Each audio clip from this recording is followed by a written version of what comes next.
আমি নদীর কাছে গিয়ে বলি, তুমি কি আমার বন্ধু হবে? নদী বলে, আমি বন্ধু হতে পারি, কিন্তু নদীর বান আসলে আমি তোমায় রক্ষা করতে পারবো না। তুমি অন্য কাউকে বন্ধু করো। আমি আকাশের দিকে তাকিয়ে বলি, আকাশ, তুমি কি আমার বন্ধু হবে? আকাশ বলে, আমি বাতাসে ভাসি, কখনো কালো মেঘ, কখনো নীলাকাশ। বন্ধু হতে পারি, কিন্তু বজ্র বিদ্যুৎ থেকে তোমাকে কিভাবে বাঁচাবো? তাই তুমি অন্য কাউকে বন্ধু বানাও। আমি সাগরের কাছে গিয়ে বলি, সাগর, তুমি কি আমার বন্ধু হবে?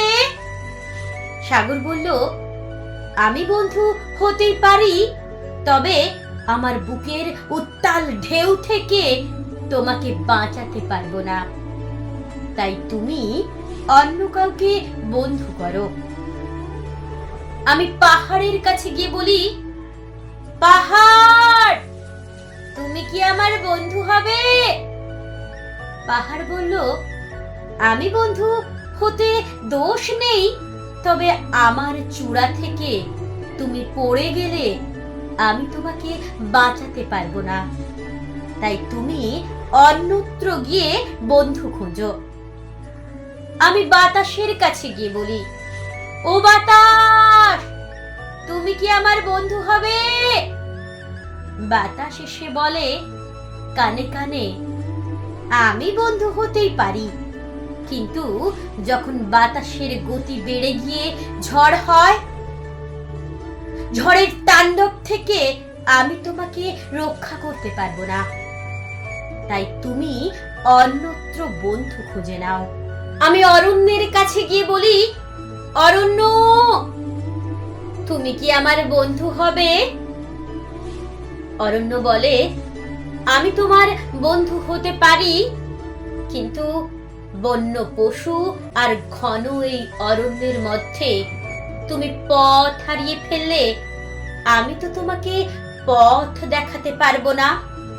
তাই তুমি অন্য কাউকে বন্ধু করো। আমি বন্ধু খুঁজতে খুঁজতে ক্লান্ত হয়ে পড়ি। প্রকৃত বন্ধু খুঁজে পাই না। বন্ধু মানে একে অপরের পাশে থাকা, বন্ধু মানে একে অপরকে রক্ষা করা, হাতে হাত দিয়ে পথ চলা। প্রকৃত বন্ধু খুঁজে না পেয়ে বিষণ্ণতায় ভুগি।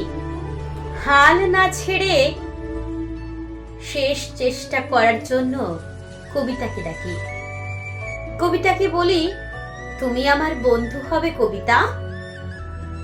কবিতা আমায় জড়িয়ে বলে, আমি তোমার শুধু বন্ধু হতে চাই না, আমি তোমার পথ চলার সঙ্গী হতে চাই। আমি তোমার মন খারাপের সঙ্গী হতে চাই। আমি তোমার ভালোবাসার সাক্ষী হতে চাই। আমি তোমার বিরহ, ব্যথা, বেদনার মলম হয়ে তোমার চির সঙ্গী হয়ে থাকতে চাই।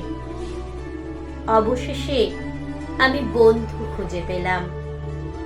বন্ধুর সন্ধানে পথে প্রান্তে ঘুরে ফিরে, সাগরে, আকাশে, বাতাসে, পাহাড়ে, অরণ্যে, নদীর থেকে ঘুরে এসে শেষে পেলাম আমি কবিতাকে।